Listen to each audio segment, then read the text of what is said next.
जनतेचा आवाज, सत्याचा पाठपुरावा, लोकवार्ता न्यूज।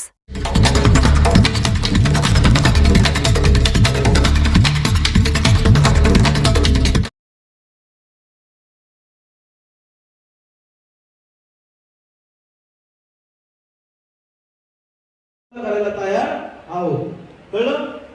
आणि त्याच्यानंतरची गोष्ट अजून दुसऱ्या फाईलीसाठी ऑफिसला यायचं, कळलं तुम्हाला?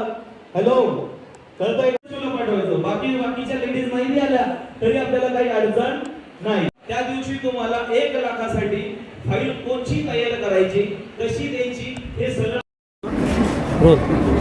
बघा, आपलं संघर्ष बलराव चॅरिटेबल फाउंडेशन आहे। या फाउंडेशनच्या माध्यमातून आज आपण 2020 तारखेला फेब्रुवारी महिन्यामध्ये आज आपण एक कार्यक्रम घेतला। त्या कार्यक्रमाचा उद्दिष्ट असा होता का आपण ज्या महिला वर्ग आहेत ज्या आज 200 आणि 300 रोजाना कामं करतात अख्ख्या महाराष्ट्रामध्ये, त्या महाराष्ट्रामध्ये ज्या लोक 200-300 रोजाना महिला कामं करतायत आणि त्यांना स्वतःच्या पायावर उभं राहण्याचं अजून तयारी नाही आहे आणि ते अजून स्वतःच्या पायावर उभं राहू शकले नाही, त्यासाठी आपली संघर्ष बलराव चॅरिटेबल फाउंडेशन ही संस्था त्यांना स्वतःच्या पायावर उभा करण्याचं काम करत असते।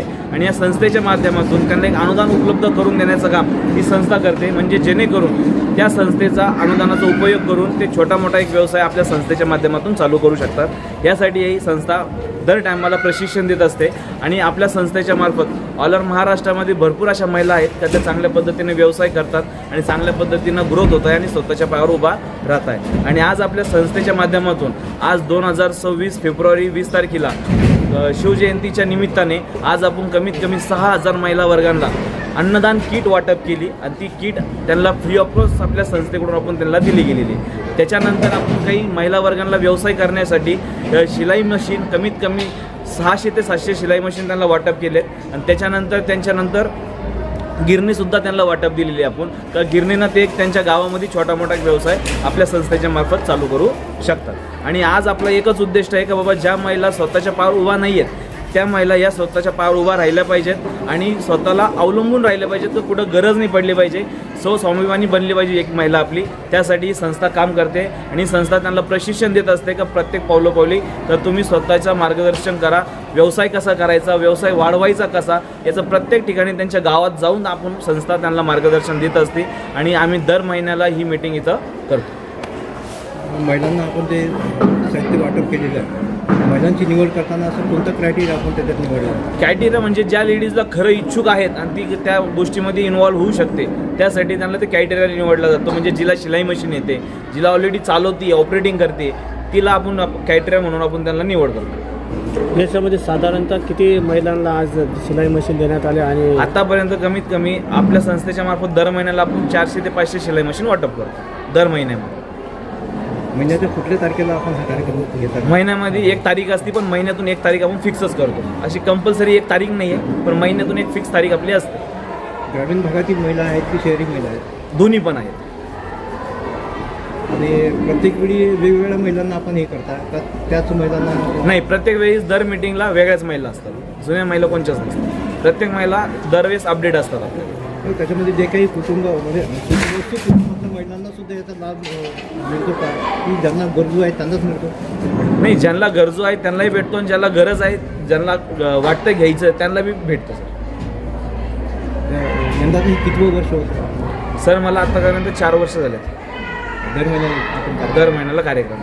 आणि शिवजयंतीचं मुहूर्त आपलं असं नेहमी? शिवजयंतीचा काल मुहूर्त होता, पण काल परमिशन नसल्यामुळं आपण आज धरला 20 तारखेला।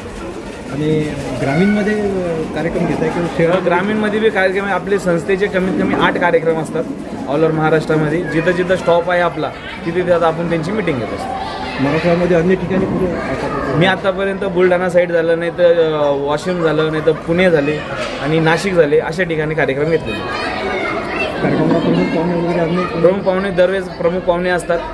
आज साहेबांचा बी टायमिंग होता, पण साहेबला नाही येता आलं म्हणून साहेबाला दुसरीकडे काम आलं म्हणून साहेब नाही आले, नाही तर मागच्या वेळेस मिटिंगला साहेब होते, चांगलं मार्गदर्शनही दिलं साहेबांनी, कारण की मागच्या वेळेस त्यांचा बड्डे होता, बड्डेच्या दिवशी आम्ही कार्यक्रम ठेवला होता।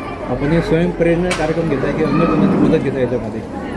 सर आत्तापर्यंत तर स्वतःचं चालू आहे, स्वतःचं आम्हाला जी काही फंडिंग येते ते आम्ही स्वतःही वर्किंग करतो आणि संस्थेला लोक असे चांगले आहेत की ते आपल्याला मदत करतात आणि ते मदत आम्ही गरजू लोकांना देत असतो। याच्या पुढचा आपला कोणता संकल्प आहे याच्या पुढं संकल्प एकच आहे की प्रत्येक महिला स्वतःच्या पायावर उभा राहिली पाहिजे. दृष्टिकोन हाच आहे, कारण की आतापर्यंत आम्ही जे गावातले लोक बघतोय ते गावातले लोक फक्त 200 रोजानंच कामं करतायत, 300 रोजानं, आणि पाऊस पडला तर चांगलं आहे, नाही तर नाही. त्याच्यानंतर उन्हाळ्यामध्ये त्यांची खूप मरण होते. काही लेडीज तर घरीच बसेल असतात. तर त्यासाठी सगळ्यात महत्त्वाचा उन्हाळ्यामध्ये आम्ही हेच गोष्टी केल्यात का लेडीजने एक स्वतःचा व्यवसाय चालू करून स्वतःच्या पायावर उभा राहिलं पाहिजे, ना की कोणावर डिफेंड राहिलं पाहिजे. कारण की शेतकरीकडं जागा राहिलेली नाही, शेतकरीकडे तेवढं काम राहिलं नाही. कारण की आज टेक्नॉलॉजी वाढली तर त्याच्यामुळं कामं भेटत नाही महिलांना. तर महिला आता घरीच आहेत. मग घरचं चालवायचं कसं, तो एक प्रश्न खूप महत्त्वाचा आहे. त्यासाठी एक संस्था आहे का बाबा त्यांना मदत करते का पुढच्या वाटचालीसाठी, का तुम्ही एक व्यवसाय चालू करा, त्या व्यवसायासाठी आम्ही थोडीफार मदत करू, मग तुम्ही त्याच्या पुढं कसं व्यवसाय वाढवणार याचंही मार्गदर्शन आमची संस्था देत असते. आपण तरुण आहेत, आपण संघर्ष आपलं नाव आहे, आणि अनेक तरुण असे आहेत जे उच्च शिक्षित आहेत पण त्यांच्या हाताला काम नाही. त्यांच्यासाठीचा काही उपक्रम आपल्याकडे? उपक्रम सर इच्छा तर गंज आहे, पण वरतून काही आज आमच्या संस्थेला भेटलं गेलं तर आम्ही 100% नक्की काम करू, आणि त्याच्यावर बी आम्हाला उत्साह राहील का आमच्यासारखे संघर्ष घडलेत तसे प्रत्येक मुलं बी संघर्षानं घडो, आणि त्यांची आम्ही 100% मदत करू. माझं नाव संघर्ष बलराव, चॅरिटेबल फाउंडेशनचा मी एकमेव अध्यक्ष आहे. 7385307018 हा माझा मोबाईल नंबर आहे.